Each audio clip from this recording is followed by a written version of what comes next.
Ndugu waandishi wa habari, kwa majina ni mrakibu mwandamizi wa Jeshi la Magereza Elmas Linus Mgimwa.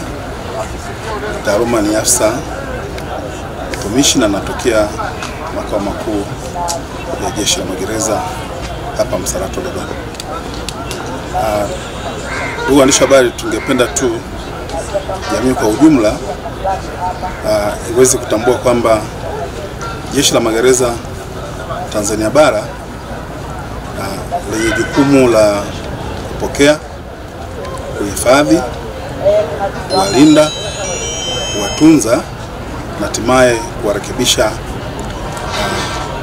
wafungwa ambao kwa zama za sasa ambazo tunakwenda nazo katika mageuzi haya. Tunapenda jamii iweze kutambua kwamba sasa ni wanafunzi na sio wafungwa tena. Kwa hiyo Jeshi la Magereza ikiwa ni chombo cha ulinzi na usalama kinachofanya kazi chini ya Wizara ya Mambo ya Ndani ya Nchi na Serikali Kuu ya Jamhuri ya Muungano wa Tanzania, tupo katika maadhimisho haya ya wiki ya utumishi wa umma yenye kauli mbiu ya kuhimiza matumizi ya kidijiti ili kuongeza upatikanaji wa taarifa na kuchagiza uwajibikaji katika utumishi wa umma.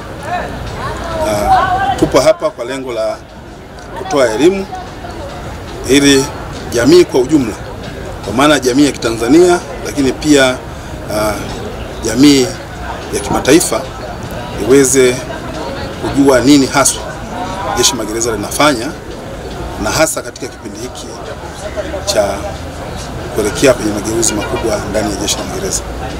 Sote tunafahamu kwamba mtizamo uliopo na ambao umekuwepo kwa miaka mingi tangu kuanzishwa kwa Jeshi la Magereza ni kuonekana kwamba magereza ni sehemu ya mateso, ni sehemu ambayo mwananchi wa kawaida au hata sio wa kawaida kwa maana ya wenye nyadhifa mbalimbali na wanaoshika madaraka na mamlaka katika maeneo mbalimbali ya nchi wanaweza wakaletwa, kwa maana kwamba wanaletwa na vyombo vya dola, lakini kwa mujibu wa sheria. Kwa hiyo mtizamo ambao tunaotaka sasa na ambao tunakwenda nao na ambao tungependa jamii ya Kitanzania na kimataifa iweze kufahamu kwamba tuko kwenye mageuzi makubwa ya kujitambulisha sasa Jeshi la Magereza katika zama hizi za sayansi na teknolojia. Moja katika namna uendeshaji wa shughuli zake kwamba tunatumia teknolojia sasa, sayansi na teknolojia, kwa maana kujikita katika mifumo mbalimbali ya kitendaji kazi. Kwa hiyo mifumo hiyo inaanzia kwenye tangu hatua za awali za ajira, kwa maana kwamba sasa tunakwenda kutumia mfumo wa ajira poto katika kuendesha zoezi zima la ajira hadi kupatikana kwa walengwa au watumishi watakao kuwa na sifa za kuingia kuandikishwa katika Jeshi la Magereza Tanzania. Lakini pia tumejiunga na mifumo mbalimbali ya udhibiti wa mishahara, upandishwaji vyeo, lakini pia mifumo binafsi ya kiutumishi ambayo mtumishi sasa anaweza kutumia kwenye kuomba mkopo benki, lakini pia kuwasiliana na mamlaka za juu kama vile mamlaka za utumishi, hasa ofisi ya Rais Menejimenti ya Utumishi wa Umma. Kwa hiyo Jeshi la Magereza hatuko kando au hatujajiweka kando na taasisi nyingine za umma katika kuhakikisha kwamba mambo yote sasa tunaendesha sayansi. Lakini kwa wakati huu tunapenda sana jamii iweze kutambua kwamba magereza sio mahali pa mateso, sio mahali ambapo mwananchi Mtanzania au si Mtanzania analetwa ili ateswe, bali ni eneo salama ambalo mwananchi wa kawaida au hata kiongozi au wa kidini au wa kitaifa anaweza kuletwa kwa mujibu wa sheria pale ambapo mahakama inakuwa imeamuru na kuweza kutumikia adhabu yake na kutoka akiwa salama. Lakini wapo ambao wanaletwa magereza wakiwa na taaluma mbalimbali ambazo moja tunazitambua. Tumeanza sasa kutambua taaluma za kila mfungwa au kwa dhana ya sasa ambayo tunapenda sana kuiadvocate kwa jamii, ni kutamani sana jamii ijue sasa anayeletwa gerezani na kuwa chini ya Jeshi la Magereza sasa anakuwa ni mwanafunzi. Ni mwanafunzi kwa maana ya kwamba analetwa ili aweze kupitia katika hatua mbalimbali za urekebu. Kwa maana ya tunao wanataaluma ambao wenzetu kwa Kiingereza tunaita correctional scientists, ambao wana uwezo mkubwa wa kusoma saikolojia za mtu na kuweza kujua huyu hitaji lake hasa ni nini. Lakini kabla tujafika huko, tunahakikisha kwamba tangu awali anapoingia gerezani, tunahakikisha tunatambua kipaji au ujuzi alionao na kuhakikisha kwamba ule ujuzi alionao unaendelea kutumika katika maeneo mbalimbali katika Jeshi la Magereza. Kwa mfano, tunazo karakana mbalimbali za magari, vifaa vya usafiri, lakini pia tunazo shughuli za ujenzi, tunazo shughuli za mifugo na kilimo, tunavyo viwanda vidogo vidogo. Hao ni wale ambao wanakuwa wameingia gerezani kwa mujibu wa sheria huku wakiwa na taaluma mbalimbali. Lakini lipo kundi kubwa la wananchi au vijana walio wengi, sababu ndio wanaoingia wengi gerezani, ambao wanaingia wakiwa hawana taaluma zozote, wenye makosa ya upakuaji, makosa ya wizi, ugomvi na kadhalika.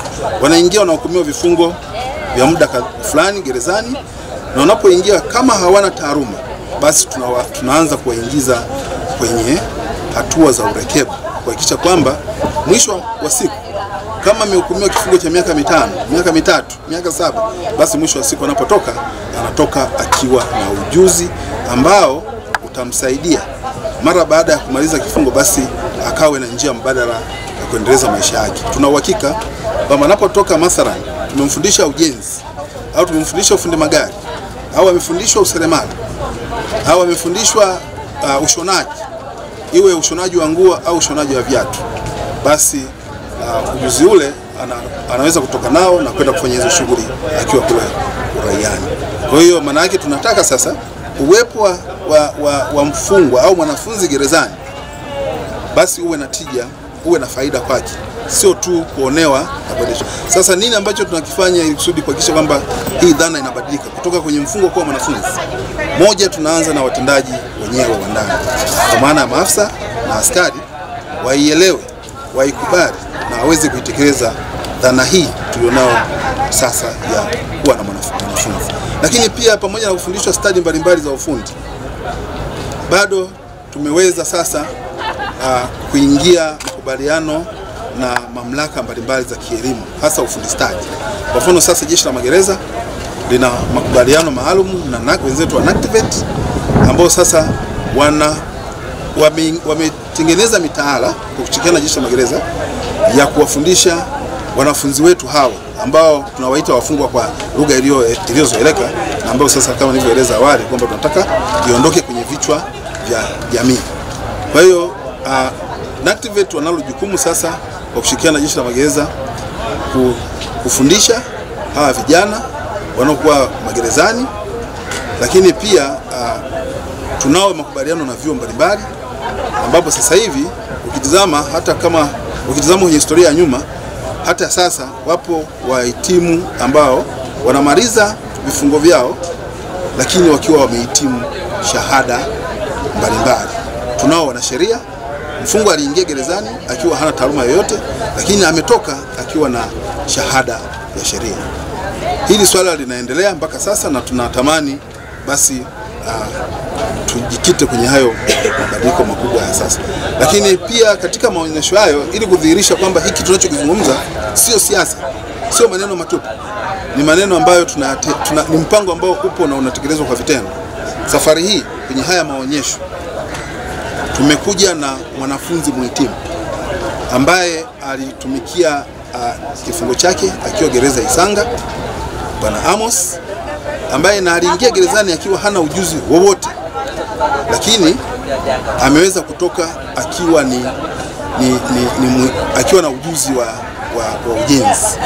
Sasa hivi anao uwezo wa kujenga makaro ya majitaka, kwa maana ya makaro ya maji machafu ambayo yenyewe hayajai hata kwa miaka 100. Kwa hiyo ni ujuzi ambao ameupata gerezani kwa kipindi tu alichoingia, na sasa unamsaidia kwenye maisha yake ya nje ya magereza.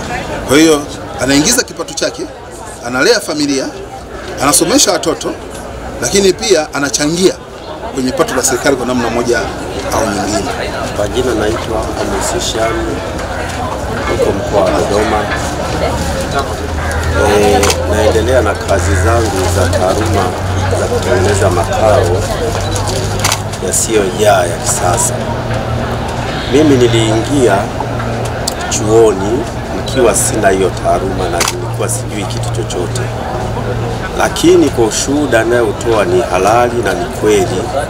Pia na hata umma huku nje ninachokieleza ni sahihi kabisa. Nimeingia nikiwa sina ufundi wote, lakini sasa hivi nimeshakuwa ni injinia wa kutengeneza makaro yasiyojaa na kwa wahitaji wote Tanzania, nchi za nje. Wakiwa wanahitaji kwa yale makaro ya kisasa yasiyojaa, nipo razi kutoa namba zangu za simu kuwatengenezea, na pia ofisi zetu au ofisi yangu mimi napatikana Polisi Central Dodoma, Fidifosi au Central kabisa au trafiki polisi. Lakini mimi tangia nitoke sijawahi kuwa omba hata siku moja hiyo kwanza. Yaani mimi tangia nitoke simu zangu zinaingia ni za kazi tu kwa kazi yangu hii, na sijawahi kulala nyumbani ikiwa sina kazi. Ndio ninachokifurahia hicho. Nimeshanufaika, nina viwanja vyenyewe na kiwanja kimoja Arusha na kiwanja kingine Nara. Pia ndasomesha mwanafunzi ambaye yuko chuo, yuko Iringa pale. Pia nina familia yangu, nina watoto naendelea nayo, na mpaka sasa hivi hapa nilipo nina familia yangu ambayo iko hapa Dodoma. Kwa jeshi la magereza pia nitawaomba kuwafundisha hao wanafunzi pale watakapohitaji, wakishachukua kontrakta sehemu mbalimbali ambako majitaka hayapiti kule, SUA haijapita kule. Kwa hiyo ninawaomba, ninaweza nikaenda kule nikatoa elimu, nina kibao changu. Pia vibao naweza nikatengeneza vingine nikaendelea kuwafundisha wanafunzi wengine, na tukaendelea tanua wigo la kupata wanafunzi wengine. Na pindi watakapokuwa wanatoka wakiwa wanafunzi wao wanahitimu vizuri, basi watakuwa wameshapata ujuzi moja kwa moja. Hawatatoka na shida mbalimbali za kusema wao wanaomba mara nini, mara kukaba watu. Hapana, watajinufaisha na hicho.